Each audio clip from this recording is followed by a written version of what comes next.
வணக்கம் அன்பர்களே. நாம் இன்னைக்கு பாலக் சப்பாத்தி எப்படி செய்கிறதுன்னு பார்க்கலாம். பாலக் சப்பாத்தி செய்கிறதுக்கு நான் பாலக்கீரை எடுத்திருக்கேன். இந்த பாலக்கீரையை நல்லா காம்பு இருக்கக்கூடாது, வெறும் இலையை மட்டும் கிள்ளிட்டு அதை நல்லா ஃபஸ்ட்டு அலம்பிட்டு அதை நல்லா பொடியாக நறுக்கிக்கோங்க. நல்லா பொடியாக நறுக்கணும். இந்த மாதிரி நல்லா பொடியாக நறுக்கிக்கோங்க. நான் 1/2 கப் மாவு தான் எடுக்கிறேன். அந்த 1/2 கப் மாவுக்கு நான் இந்த அளவுக்கு கீரை எடுத்திருக்கேன். நீங்கள் உங்களுக்கு வீட்டில் என்ன செய்கிறீங்களோ அதுக்கேற்ற அளவு கீரை எடுத்துக்கோங்க, அதுக்கேற்ற மாதிரி மாவு எடுத்துக்கோங்க. பாலக்கு சப்பாத்தி இப்படி தான் செய்யணும். அதை எப்படி செய்யணுன்றதை நான் உங்களுக்கு சொல்கிறேன். இதில் 1/2 கப் கோதுமை மாவு சேர்த்துருக்கேன். அதுக்கு பிறகு 1 டீஸ்பூன் எண்ணெய் சேர்த்துக்கோங்க. நான் 1 ஸ்பூன் மிளகாய்த்தூள் எடுத்திருக்கேன், 1/2 ஸ்பூன் ஜீரகத்தூள் எடுத்திருக்கேன், 1/4 ஸ்பூன் மஞ்சப்பொடி எடுத்திருக்கேன், 1 ஸ்பூன் தனியாத்தூள் எடுத்திருக்கேன், தேவையான அளவு உப்பு, ஒரு 1/2 ஸ்பூன் பூண்டு பவுடர் எடுத்திருக்கேன். உங்ககிட்ட பூண்டு பவுடர் இருக்காது, சப்போஸ் இருந்தால் யூஸ் பண்ணுங்க. இல்லைன்னா பூண்டு, ஒரு பல் பூண்டை நல்லா பொடியாக நறுக்கி இதில் சேர்த்துக்கலாம். இப்போ நாம் இது எல்லாத்தையுமே இந்த மாவோட கலந்து விட்டுக்கலாம். நம்ம குழந்தைங்க கீரைனாலே பெரியவங்களுக்கும் சிலருக்கு பிடிக்காது, குழந்தைங்களுக்கும் கீரைனா பிடிக்காது. கீரையில் இருக்கிற நல்ல சத்துக்கள்லாம் நம்ம குழந்தைங்களுக்கு போய் சேரணும். அதனால் நாம் அந்த கீரையை யூஸ் பண்ணி நீங்கள் இந்த மாதிரி சப்பாத்தி செஞ்சு கொடுத்தீங்கன்னா குழந்தைங்களும் நல்லா விரும்பி சாப்பிடுவாங்க. அதனால் இந்த மாதிரி நாம் கீரையில் சப்பாத்தி செஞ்சு கொடுக்கலாம்.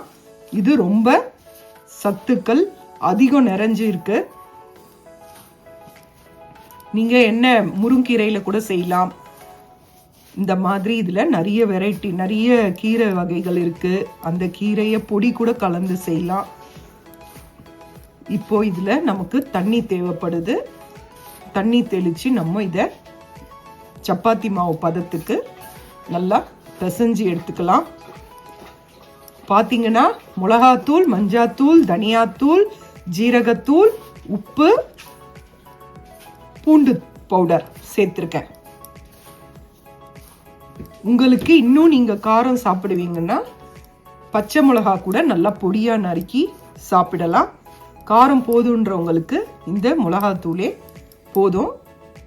இப்போ இதில் தேவையான அளவு தண்ணி தெளித்து இதை சப்பாத்தி மாவு பதத்துக்கு பிசைஞ்சு எடுத்துக்கலாம். கொஞ்சம் கொஞ்சமாக தண்ணி விட்டு பிசைங்க. உங்களுக்கு சப்பாத்தி மாவு எப்படி பிசைகிறதுன்னு தெரியும். நான் அதை ஃபுல் வீடியோவாக காட்டல. நான் உங்களுக்கு பிசைஞ்சிட்டு இந்த டோவை உங்களுக்கு காட்டுறேன். இப்போ பாருங்கள், நல்லா சப்பாத்தி பதத்துக்கு பிசைஞ்சு வச்சாச்சு. கையில் கொஞ்சம் எண்ணெய் தொட்டுக்கோங்க, கையில் ஒட்டாமல் இருக்கும். இது ஒரு 15 மினிட்ஸ் சப்பாத்தி மாவு மாதிரியே பிசையணும். இந்த மாதிரி பிசைஞ்சு வச்ச உடனே ஒரு 15 நிமிஷம் தட்டை போட்டு மூடி வைங்க. அதுக்கப்புறம் நாம் இதை சப்பாத்தியாக செய்யலாம். இது உடம்புக்கு ரொம்ப நல்லதுங்க. அதனால் டெய்லி வெறுமனே சப்பாத்தி செய்கிறதுக்கு இந்த மாதிரி பொருளெல்லாம் வச்சு நாம் சப்பாத்தி செய்யலாம். இது வெறுமனே கூட சாப்பிட்லாம், தொட்டுட்டு சாப்பிட்ணுன்னு இல்லை. கூட ரைத்தா வச்சுக்கலாம், இல்லைன்னா சட்னி அந்த மாதிரி சாப்பிட்லாம். ஊறுகாய், மாங்காய் ஊறுகாய் அந்த மாதிரி வச்சு சாப்பிட்லாம். இது சாப்பிட்றதுக்கு நல்லாயிருக்கும். இதை செஞ்சு பாருங்கள். நாம் இதை ஒரு 15 நிமிஷம் ஊற வச்சிடலாம். நாம் இதை இப்போது சப்பாத்தியாக தட்டி எடுத்துக்கலாம். அதே மாதிரி ஒரு தட்டில் கோதுமை மாவு எடுத்துக்கோங்க. நாம் இதில் பெரட்டிட்டு அதுக்கப்புறம் தட்டலாம். பார்த்தீங்கன்னா மொத்தம் 3 சப்பாத்தி தான் வந்திருக்கு. இந்த மாதிரி 3 பிரிவாக எடுத்துட்டு அதை கையில் நல்லா அமுத்திட்டு மாவில் புரட்டி அதுக்கப்புறம் நாம் தட்டலாம். அப்போ தான் ஒட்டாமல் வரும். கையில் வேணும்னா நீங்கள் எண்ணெய் தொடச்சிக்கோங்க. இப்போ நாம் மாவில் புரட்டி தட்டி எடுத்துக்கலாம். நான் உங்களுக்கு தட்டின பிறகு காட்டுறேன்.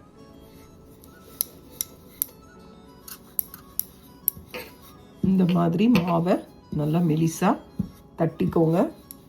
தட்டிட்ட பிறகு வாங்க பார்க்கலாம். நாம் இதை அப்படியே சப்பாத்தி மாதிரி சுட்டு எடுக்கணும். அவ்வளோதாங்க. இதே மாதிரி தட்டிட்டு அடுத்த சப்பாத்தியும் நாம் இதே மாதிரி தட்டி எடுத்துடலாம்.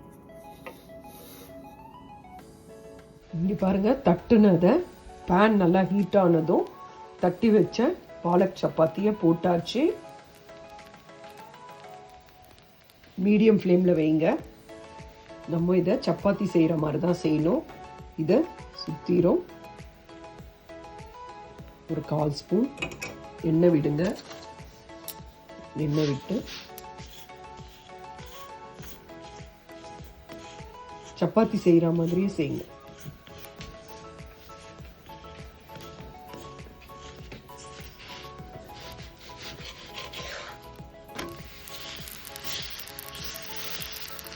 இந்த மாதிரி சப்பாத்தி நல்லா சிவந்ததும் நாம் எடுக்கணும்.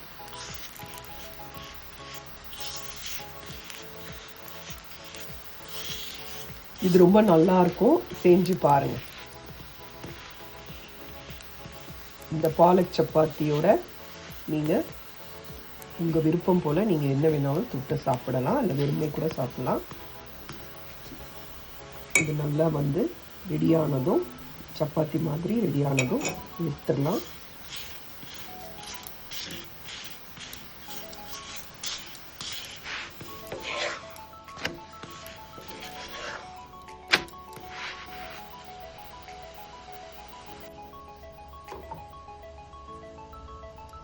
பாருங்க, சப்பாத்தி ரெடி ஆயிடுச்சு.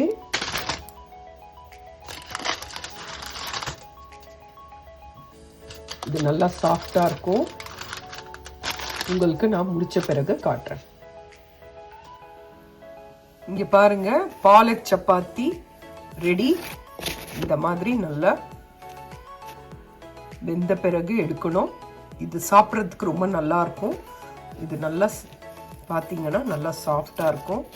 இது பாருங்க எவ்வளோ நல்லா சாஃப்டா இருக்கு பாருங்க. அதனால இதை செஞ்சு பாருங்க. செஞ்சு பார்த்துட்டு உங்கள் குழந்தைங்களும் விரும்பி சாப்பிடுவாங்க. இந்த மாதிரி செஞ்சு கொடுங்க. இது ரொம்ப உடம்புக்கு நல்லது. பாலக் சப்பாத்தி ரெடி.